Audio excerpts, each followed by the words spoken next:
கர்த்தருடைய பரிசுத்த நாமத்திற்கு மகிமை உண்டாவதாக. இந்த நாளில் நாம் நிலைத்திருத்தல் என்ற தலைப்பில் கர்த்தருடைய வார்த்தையை கேட்கலாம். நீங்கள் டூர் போகிற வேளை குரங்கு பார்த்துருப்பீங்க. அந்த குரங்குக்கு குட்டி இருக்கும், சின்ன குட்டி, அப்போ தான் பிறந்த குட்டியாக இருக்கும், இவ்வளோதான் இருக்கும். அந்த குட்டி அந்த தாயினுடைய வயிற்றின் அடிப்பகுதியை பலமாக பிடிச்சிருக்கிறத பார்த்துருப்பீங்க. ஏதாவது ஒரு அங்கே விளையாடிட்டு இருக்கும் அந்த குட்டி குரங்கு, திடீர்னு ஒரு சவுண்டு கட்டோட டபார்னு அந்த வயிற்றை போய் பிடிக்கும். பிடிச்சிட்டு இந்த குரங்கு என்ன பண்ணுதுன்னா டபார்னு மேலே ஏறும், கீழே குதிக்கும். எங்கெல்லாம் அது போகிற வேகத்தை பார்த்திங்கன்னா பயங்கரமாக இருக்கும். ஆனால் அந்த குட்டி குரங்கு என்ன எவ்வளோதான் வேகமாக அந்த தாய் குரங்கு போனாலும் விழாது, அப்படி பற்றி பிடிச்சிருக்கோம் அந்த வயிற்றை. அப்படி நாமும் கூட எந்த விதமான சூழ்நிலையாக இருந்தாலும் சரி, கர்த்தரை நாம் என்ன செய்யணும்? பற்றி கொள்ளும் பொழுது நாம் என்ன செய்ய மாட்டோம்? சோர்ந்து போக மாட்டோம். இப்போது இந்த இடத்துல இந்த யோவான் 15ஆம் அதிகாரம் 4ஆம் வசனத்திலிருந்து நாம் படிக்கிற பொழுது அவரோடு நாம் எப்படி நிலைத்திருக்க வேண்டும் என்று படிக்கிறோம். நம்ம ஊரில் எல்லாம் பார்த்திங்கன்னா நம்ம இடத்துல எல்லாம் அந்த வாழை மர தோரணங்கள் எல்லாம் கல்யாணம் ஃபங்க்ஷன் எதாவது இருந்துச்சுன்னா கட்டியிருப்பாங்க. அந்த வாழை மரம் 2 நாளைக்கு நல்லா இருக்கும், மாமர இலைகள் இதெல்லாம் வச்சுருப்பாங்க. 2 நாள் பார்த்திங்கன்னா அழகாக பச்சை பசேலுன்னு அழகை கொடுக்கக்கூடியதாக இருக்கும். ஆனால் 2-3 நாள் ஆச்சுன்னா அது ஒரு மாதிரி வாடி போயிடும். ஏன் வாடி போகுது? அது அந்த செடியோடு என்ன இல்லை, கனெக்ஷன் இல்லை. அந்த செடிக்கும் அந்த கிளைக்கும் சம்பந்தம் இல்லாமல் வேறுபட்டு போகிறதுனால அது வாடி போகுது. அதே மாதிரி தான் நாமும் இயேசு கிறிஸ்துக்குள்ளே நிலைத்திருக்கும் பொழுதுதான் நாமும் கனி கொடுக்க முடியும். இயேசு கிறிஸ்துவோடு நாம் நிலைத்திருக்கும் பொழுது மட்டும்தான் நாம் பச்சை பசேலுன்னு அநேகருக்கு பிரயோஜனம் உள்ளவர்களாக காணப்பட முடியும். அது மட்டும் இல்லை, நம்ம அடுத்து பயன்படக்கூடியவர்களாக மாறப்படும். நாம் பார்ப்பதற்கு நன்றாக இருப்போம். அந்த 2 நாள் அந்த இயேசு கிறிஸ்துவோடு உள்ள தொடர்பை விட்டு போச்சுனாலே நம்ம அருவருக்கக்கூடியவர்களாக மாறப்படுவோம். அந்த வாழை தோரணமானது, அந்த வாழை மரமானது 2-3 நாளானா என்ன ஆகும்? அது பார்ப்பதற்கு நன்றாக அல்ல, அருவருக்கக்கூடியதாக காணப்படுவதை பார்க்கிறோம். அதனால் நாம் கர்த்தருக்குள்ளாக நாம் நிலைத்திருக்கும் பொழுது நாம் பயன்படக்கூடியவர்களாக, கனிக்கூட கொடுக்கிறவர்களாக காணப்படுவோம். கர்த்தருக்குள் நிலைத்திருப்போம். யோவான் 15ஆம் அதிகாரம் 4ஆம் வசனம்.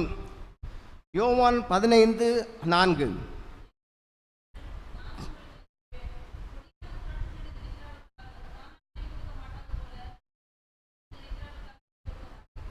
என்னில் நிலைத்திருங்கள், நானும் உங்களில் நிலைத்திருப்பேன்.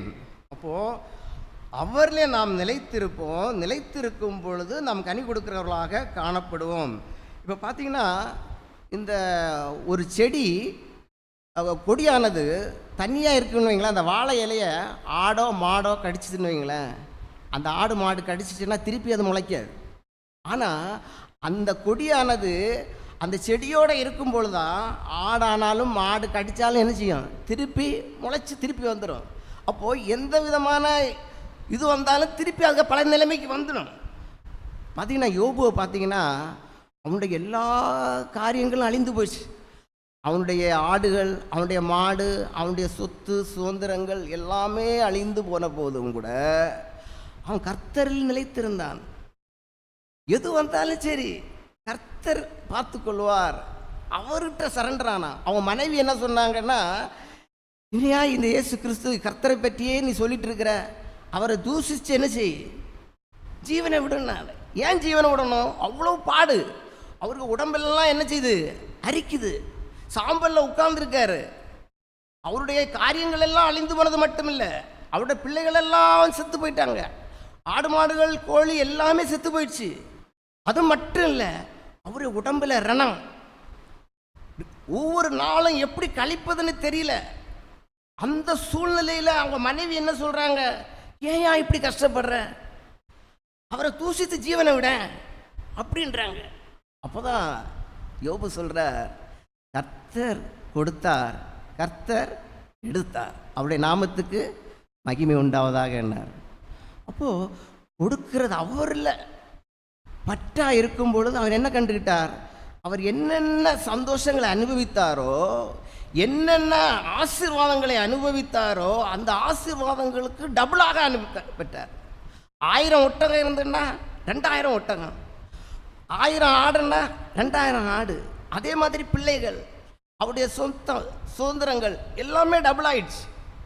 அப்போது அவரிலே பற்றி கொண்டார். எந்த விதமான ஒரு சூழ்நிலையானாலும் சரி, சாத்தான் அவனை மேற்கொள்ள முடியாதபடிக்கு கர்த்தரிலே அவன் நிலைத்திருந்ததினாலே அப்பேற்பட்ட ஆசீர்வாதங்களை அவன் பெற்றுக்கொண்டான். ஆக நமக்கு என்னதான் சூழ்நிலைகள் வந்தாலும் அவருடைய அன்பை விட்டு நம்ம என்ன செய்யக்கூடாது? பிரித்திடக்கூடாது. எந்த ஒரு காரியமும் அவருடைய அன்பை விட்டு என்ன செய்யக்கூடாது? நம்மளை பிரித்து விடக்கூடாது. அதே மாதிரி தான் தாவீதுடைய வாழ்க்கையில் பல நேரங்களில் சோதனையான சூழ்நிலைகள் வந்தது. ஒரு முறை என்ன செய்தார்? கர்த்தருக்கு பிரியமில்லாத காரியத்தை செய்தார். அது என்னுடைய ஜனங்களை எல்லாம் நீ தொகையிடு என்னன்னு சொன்னார். அது கர்த்தருக்கு பிரியமாக இருக்கல. ஆனால் அவனுடைய தளபதிகள் சொல்கிறாங்க, வேணாம்யா இது செய்ய வேண்டான்றாங்க. கேட்காம செய்ய வச்சார். அப்போது கர்த்தர் என்ன செய்தார்? அவன்கிட்ட போய், அப்போ எனக்கு பிரியமில்லாத காரியத்தை செஞ்ச, அதனால் உனக்கு தண்டனை. ஆனால் உன்னை சாய்ஸில் விடுறேன். என்ன சாய்ஸு?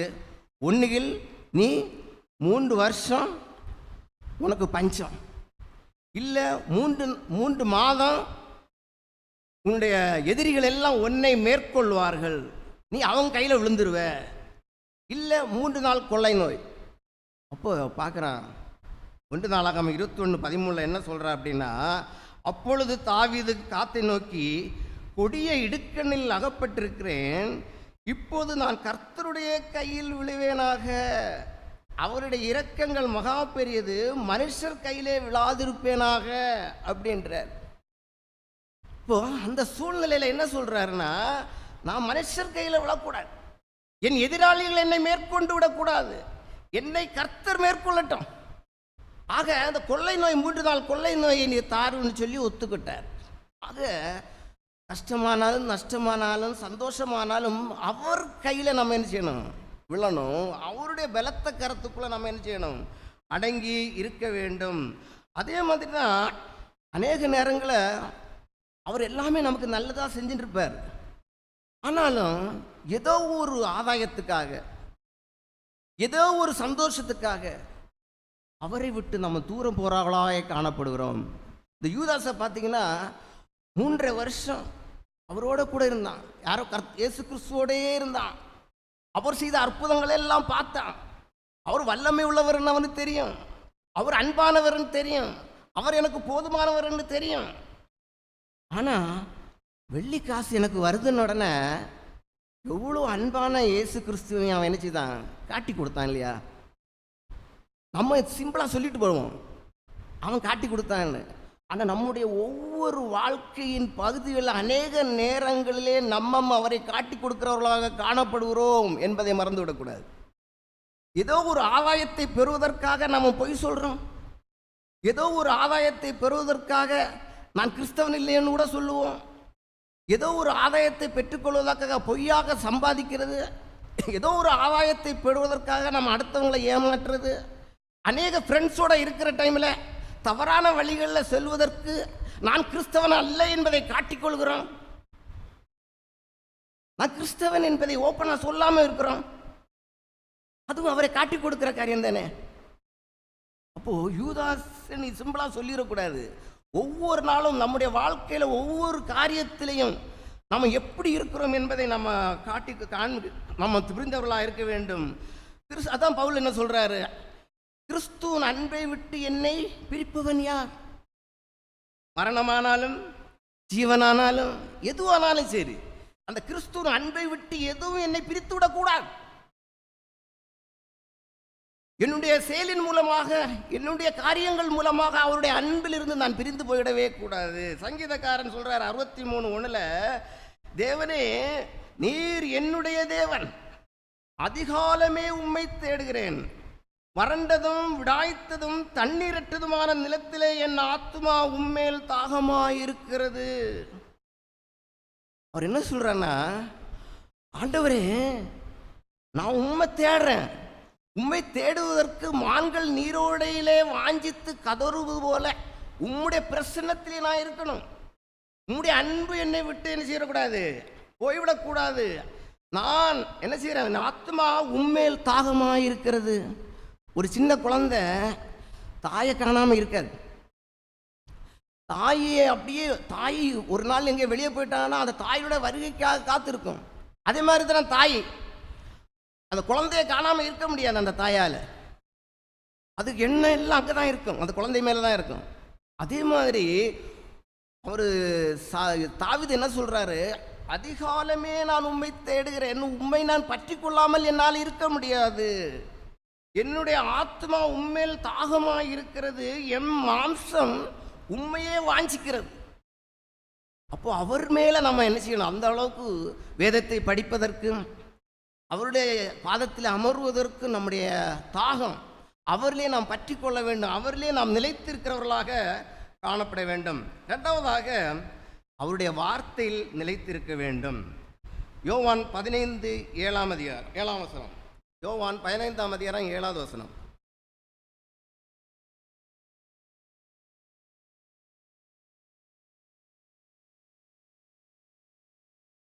15:7 நீங்கள் என்னிலும் என் வார்த்தைகள் உங்களிலும் நிலைத்திருந்தால் நீங்கள் கேட்டுக்கொள்வதோ அது உங்களுக்கு செய்யப்படும்.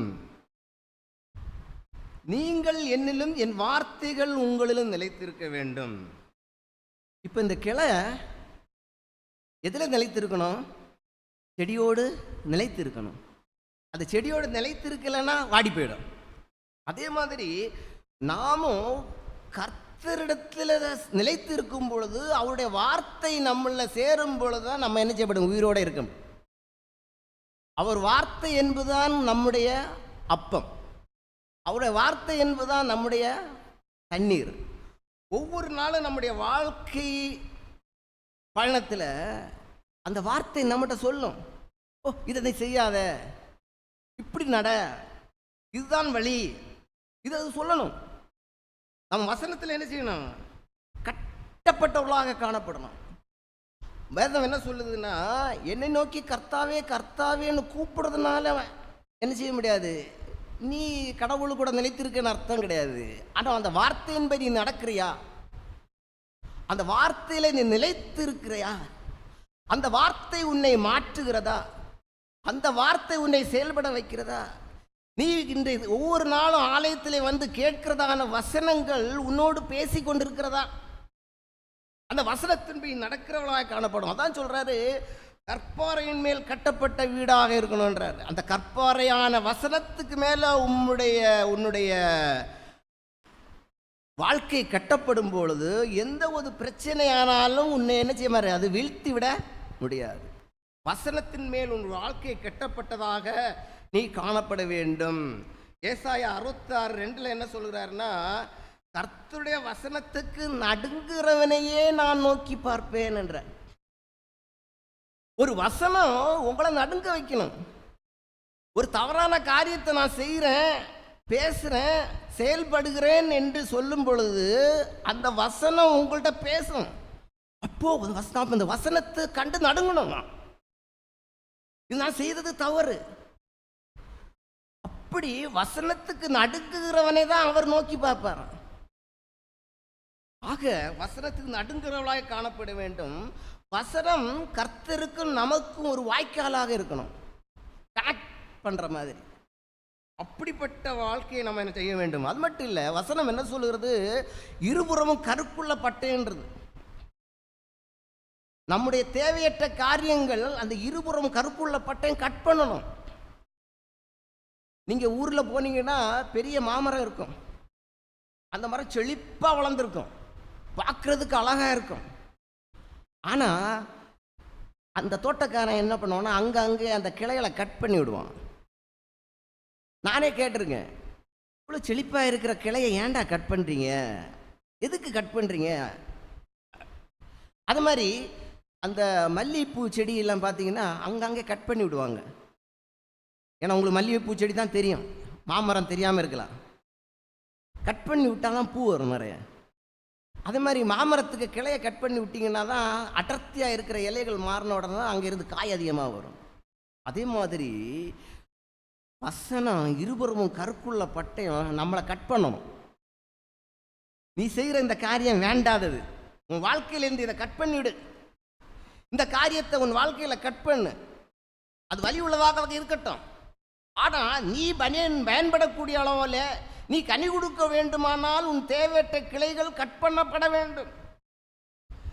தேவையற்ற கிளைகள், தேவையற்ற இச்சை, தேவையற்ற ஃப்ரெண்ட்ஸு, தேவையற்ற நண்பர்கள், தேவையற்ற உறவினர்கள், இது மாதிரி யார் உங்களுக்கு இடையூறு உண்டு பண்ணுகிறார்களோ, இயேசு கிறிஸ்துவிலே நிலைத்திருப்பதற்கு எந்தெந்த காரியங்கள் உன்னை தடை பண்ணுகிறதோ அந்த தடைகள் கட் பண்ணப்பட வேண்டும். அப்படி நீ கட் பண்ணப்படும் பொழுதுதான் கனி கொடுக்கிறவர்களாக காணப்படுவோம் என்று சொல்லுகிறார். அல்ல, யோவான் 15:8 பார்த்தீங்கன்னா, நீங்கள் மிகுந்த கனிகளை கொடுப்பதினால் என் பிதா மகிமைப்படுவார், எனக்கும் சீஷராக இருப்பீர்கள். அப்போ நீங்க கனி கொடுக்கறதுனால யார் மகிமைப்படுவா? முதல்ல நீங்க கனி கொடுக்கணும். நீங்க சாதாரண ஒரு மனிதராக அல்ல, நீ கிறிஸ்தவனா இருக்கிறதுனாலே நான் வந்தேன், நான் வாழ்ந்தேன், நான் சாப்பிட்டேன், கதவை பூட்டினேன், படுத்தேன், தூங்கினேன்றது இல்லை. என்னுடைய வாழ்க்கை யாருக்காவது பிரயோஜனமா இருக்கா? என்னுடைய வாழ்க்கை கனி கொடுக்கிற வாழ்க்கையா இருக்கா? என்னுடைய வாழ்க்கை கர்த்தருக்கு பிரியமா இருக்குதா? இப்போ என்னை பற்றி ஒருத்தர் நல்லவன் செல்லதுன்னு சொன்னான்னு வைங்களேன், ஓ இவர் எனக்கு ஹெல்ப் பண்ணாருன்னு ஒருத்தர் சொன்னாருன்னு வைங்களேன், அதன் மூலமாக யார் மகிமைப்படுறாதான்? கர்த்தர் மகிமைப்படுறாரா. இந்த வசனம் அதான் சொல்லுது, நீங்கள் மிகுந்த கனிகளை கொடுப்பதனால் என் பிதா மகிமைப்படுகிறார். உங்கள் வாழ்க்கையின் மூலமாக பிதா மகிமைப்படணும். நம்முடைய வாழ்க்கையின் மூலமாக பிதா மகிமைப்படுகிறாரான்னு நீங்க யோசிச்சு பார்க்கணும். நான் ஒரு வெத்து வேஸ்டா இருக்கேனா? கர்த்தருக்கு முன்பாக நான் கனி கொடுக்கிறவனாக இருப்பதனால் நீர் உம்மை நான் மகிமைப்படுத்துகிறேன் என்கிற அளவில் அவரை நம்ம மகிமைப்படுத்துகிறவர்களாக காணப்பட வேண்டும். மூன்றாவதாக, அப்படி நம்ம மகிமைப்படுத்தும் பொழுது, கனி கொடுக்கிறவளாக இருக்கும் பொழுது நாம் கேட்டுக்கொள்வது எதுவோ அது அவர் வாய்க்க பண்ணுகிறார். யோவான் 15:7 கடைசி பகுதி படிங்களா.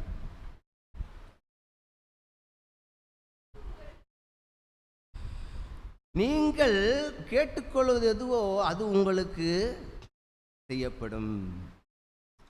அப்போ வசனத்துக்கு கீழ்ப்படியும் போது, அவருடைய பிள்ளையாய் இருக்கும் பொழுது நாம் கேட்டுக்கொள்வது எதுவோ அது செய்யப்படும். இப்போ பிள்ளையின் அழுகுரல் யாரு கேட்பா? தாய்க்கு தெரியும். பிள்ளை அழுது இப்போ என்ன வேணும், அதுக்கு பசிக்குதுன்னு அவருக்கு தெரியும் இல்லையா? அன்னாளின் அழுகுரலை கேட்டாரா? கர்த்தர் கேட்டார் இல்லையா? அன்னாளுக்கு என்ன தேவை என்பதை அவர் அறிந்தார்.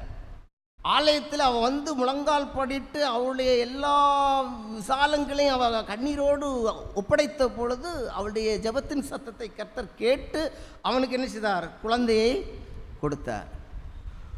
ஒரு ஊரில் ஒரு ரோட்டில் ஒரு பையன் நின்றுட்டு இருந்தானா. ஸ்கூல் பேக்கெல்லாம் வச்சுட்டு இந்த யூனிஃபார்ம் எல்லாம் போட்டுட்டு ரோட்டு ஓரத்தில் நின்றுட்டுருக்கான். நீண்ட நேரமாக நின்றுட்டு இருக்கவேள ஒரு பெரியவர் வந்து அவன்கிட்ட கேட்குறாரு, ஏன்டா இவ்வளோ நேரமாக நீ நின்றுட்டுருக்கிய, எதுக்கு நிற்கிறேன்னு கேட்டான். இல்லை நான் பஸ்ஸுக்கு நிற்கிறேன்னா. ஆமாடா நீ பஸ்ஸுக்கு நிற்கிற, பஸ் ஸ்டாப்பில் நிற்காமல் வெளியில் ரோட்டில் நின்னா ஏன்டா உனக்கு பஸ் நிறுத்துவான்னா. இவன் சிரிச்சிட்டு அப்படி நக்கலாக சிரிச்சிட்டு அப்படியே நின்றுட்டு இருந்தானா. இப்போ பெரியவர் என்ன பார்த்தாரான், சரிடா நான் சொன்னது கூட இந்த பையன் கேட்க மாட்டான், என்ன தான் பண்ணுவான்னு ஒளிஞ்சதுன்னு பார்த்துட்டு இருந்தாரான். கொஞ்சம் நேரத்தில் ஒரு பஸ் வந்துடுச்சான். கரெக்டாக அவன் நின்ன இடத்துல வந்து நின்று அவனை பஸ் ஏற்றிட்டு போயிடுச்சான். ஏன் ஏற்றிட்டு போனாங்கன்னா, அந்த பையனுடைய அப்பா தான் என்னது அந்த டிரைவர். அல்லேலூயா. அவர் நம்முடைய தகப்பனாய் இருக்கும் பொழுது நம்முடைய அழுகுரலின் சத்தத்தை அவர் கேட்பார். அவருடைய வசனத்தை நம்ம கேட்கிற பொழுது, அவருடைய வசனத்துக்கு கீழ்ப்படியும் பொழுது நாம் அவருடைய பிள்ளைகளாக மாறுறோம். அவருடைய வசனத்துக்கு கீழ்ப்படியாத பட்சத்தில் அவருடைய பிள்ளைகளாக நாம் மாற முடியாது. அவருடைய கட்டளைக்கு கீழ்ப்படியும் பொழுது அவருடைய பிள்ளையாய் மாறுறோம். அவருடைய பிள்ளையாய் இருக்கும் பொழுது நான் என்ன கேட்குறோமோ அது என்ன நமக்கு தேவையோ அதை தர அவர் வல்லவராக இருக்கிறார். ஆமென். நாம் கேட்டுக்கொள்வது எதுவோ அது நமக்கு வாய்க்கப்படும். அவர் நம்முடைய தகப்பனாக இருக்கும் பொழுது நீ பஸ் ஸ்டாண்டில் நிற்க வேண்டிய அவசியம் இல்லை, நீ பெரிய ஆளாக இருக்க வேண்டிய அவசியம் இல்லை, நீ பணம் படைத்தவனாக இருக்க வேண்டிய அவசியம் இல்லை, நீ அந்தஸ்துள்ளவனாக இருக்க வேண்டிய அவசியம் இல்லை, எந்த ஒரு தகுதியும் தேவையில்லை. அவருடைய பிள்ளையாய் இருக்கிற தகுதி மட்டும்தான் வேணும். உன்னுடைய ஜெபத்தின் சத்தத்தை அவர் கேட்பதற்கு அவர் தகுதியாக நினைப்பது அவருடைய பிள்ளையாய் இருக்க வேண்டும் என்பது மட்டும்தான். ஆக அவருடைய பிள்ளையாய் நீ இருக்கும் பொழுது நீ கேட்பதை அவர் கொடுப்பார். நான்காவதாக அவர் பாதுகாக்கிறார். யோவான் 15:6, ஒருவன் என்னில் நிலைத்திராவிட்டால் வெளியே உருண்ட கொடியைப் போல அவன் எரியுண்டு உலர்ந்து போவான். அப்படிப்பட்டவைகளை சேர்த்து அக்கினிலே போடுகிறார்கள், அவைகள் எரிந்து போவோம். இந்த தோரணம் பார்த்தோம்ல, அந்த தோரணம் 3 நாள் நல்லா இருக்கும் பார்க்குது, 4வது நாள் கருகி போயிடும், 5வது நாள் என்ன ஆகும், அருவருப்பாயிடும். அப்போது வீட்டில் இருக்கவங்க என்ன செய்வாங்க, அன்னைக்கு அழகாக பார்த்த அந்த தோரணம் அநேகருக்கு கண்ணுக்கு இனிமையாய் தோறின தோரணம் இன்னைக்கு என்ன செய்யுது, அருவருப்பாய் மாறுது. ஏன் அருவருப்பாய் மாறுதுன்னா அந்த செடியோடு அது இணைக்கப்படவில்லை, அது கருகி போயிடுச்சு. இப்போ என்ன ஆகுது, அருவருக்கக்கூடியதாக மாறிடுச்சு.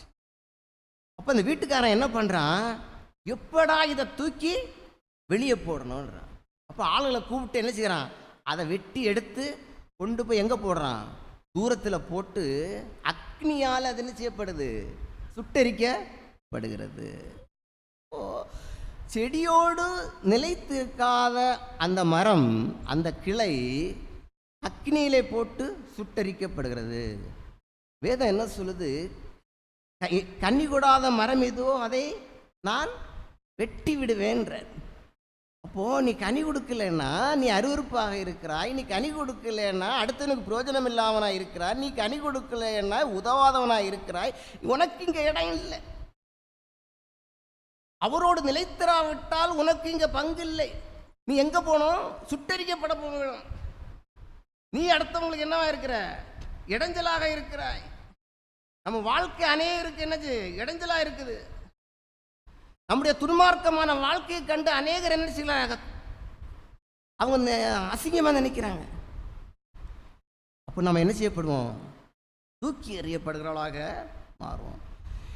இந்த குட்டி குரங்கு சொன்னேன் இல்லையா, அந்த குட்டி குரங்கு அப்படியே வெளியில் விளையாடிட்டு இருக்கும். அந்த தாய் குரங்கு ஒரு சின்ன ஒரு சவுண்டு கொடுத்தா போகும், தப்புன்னு அந்த வயிற்றை பிடிச்சு பாதுகாக்கப்படும். அதுக்கப்புறம் அந்த குட்டிக்கிட்ட குட்டியை வேற யாராலும் பிரிச்சிட முடியாது. அந்த தாய் குரங்கை போய் நீ ஏதாவது சீண்ட முடியுமா, அந்த குட்டி குரங்கை அந்த தாயுடைய வயிற்றிலிருந்து பிடிக்க முடியுமா, நீங்கள் யாராவது பிடிச்சிருப்பாங்களே, பிடிக்க முடியாது, பாதுகாக்கப்படுகிறது.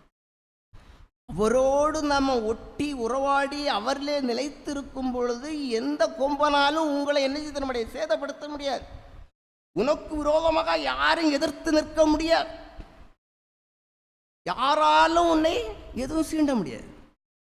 அப்பேற்பட்ட வல்லமை அவர் நம்முடைய தகப்பனாக இருக்கும் பொழுது, அவருடைய வார்த்தைக்கு நம்ம கீழ்ப்படியும் பொழுது, அவருடைய பிள்ளைகளாக இருக்கும் பொழுது அந்த பாதுகாப்பை நம்ம பெற்றுக்கொள்கிறோம்.